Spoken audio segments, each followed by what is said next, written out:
Night of Teranga, when Senegal ruled Rabat. AFCON 2025 final, Senegal versus Morocco at Rabat on 18th January 2026.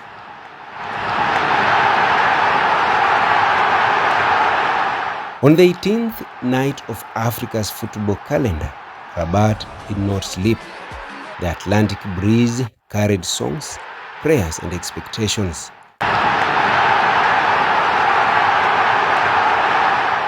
This was not just a match. This was destiny, dressed in 19 minutes and more.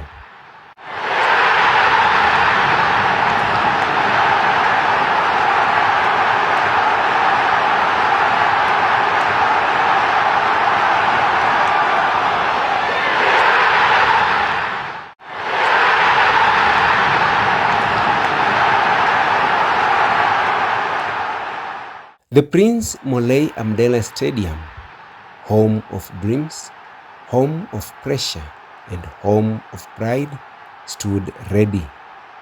Red filled the stands. The hosts had arrived.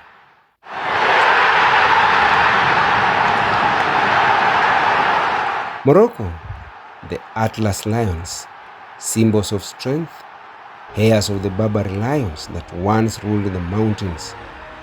At home, before their people, Africa expected a roar.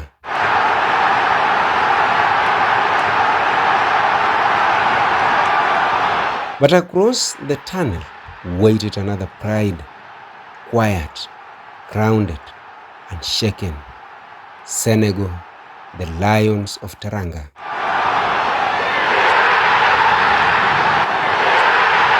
Eyes closed, fists clenched, prayers whispered in Arabic and Wolof.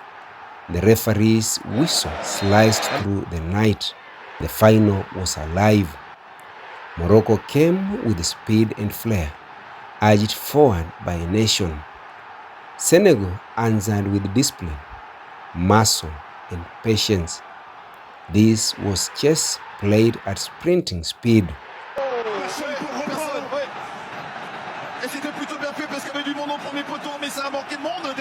Very early, a pattern emerged. The Atlas Lions had spirit, but the Lions of Teranga had control. Senegal's midfield hunted in packs. Every loose ball was claimed like territory. Every duel was a message. This land is contested.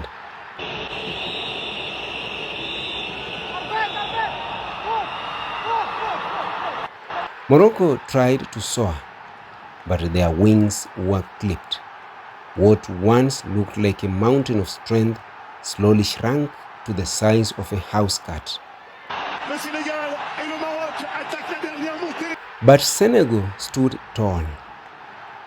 Diouf marshaled the defense like a general. Mendy, calm as a monk, watched everything unfold. In the stands, belief battled fear. On the pitch, Senegal ruled territory inch by inch. Then came the moment that cracked the night open. Senegal scored at, or so they thought. The referee waved it off. Seconds later, the whistle again.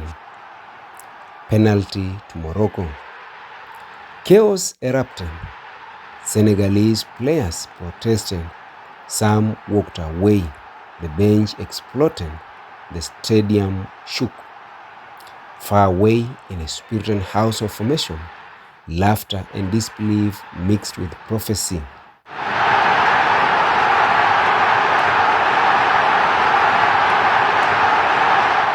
And Simon Ategega will be heard saying, Senegal will leave the pitch or the game will be postponed. He spoke as though seated in Rabat itself. Dead hours of the night, a final balance on 12 yards.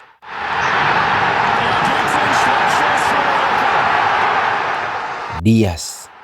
Ausschlaggebend dafür, dass a son of Morocco, against Edouard Mendy, the wall of Senegal.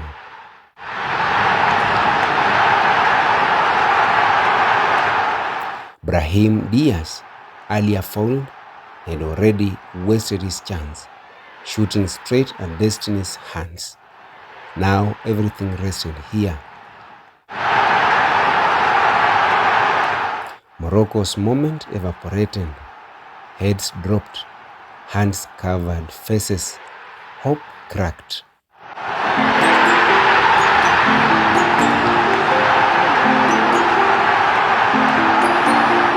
Then the breakthrough.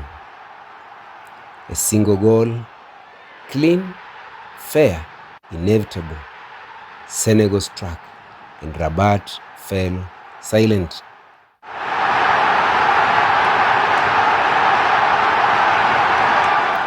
Conceding at home is like bleeding in public.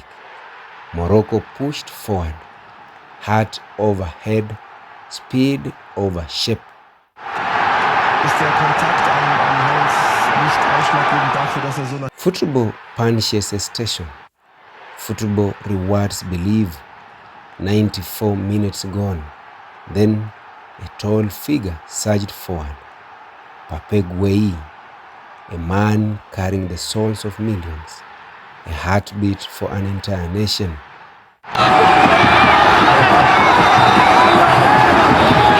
History exploded. Rabat froze. Senegal erupted. A seminarian's voice echoed from earlier. Guineas is black, but Senegal is the real black. The final whistle blew, and faith took the pitch. Muslims bowed to Allah. Christians pressed the cross upon their chests. Hands lifted. Tears fell. Morocco collapsed, some to the ground, others wailing like children who had lost the night. Fans left early, unable to believe. Hakimi stood still, hands on his head, lost at home before his people.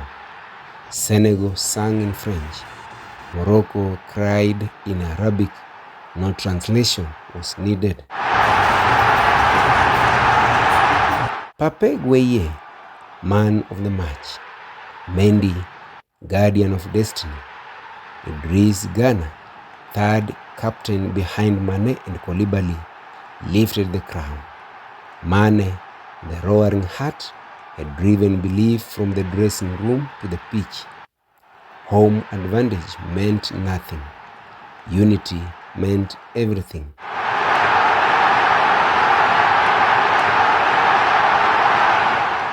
Africa watched, the world held its breath, and Rabat learned a truth written in sweat and silence. Senegal are champions of Africa.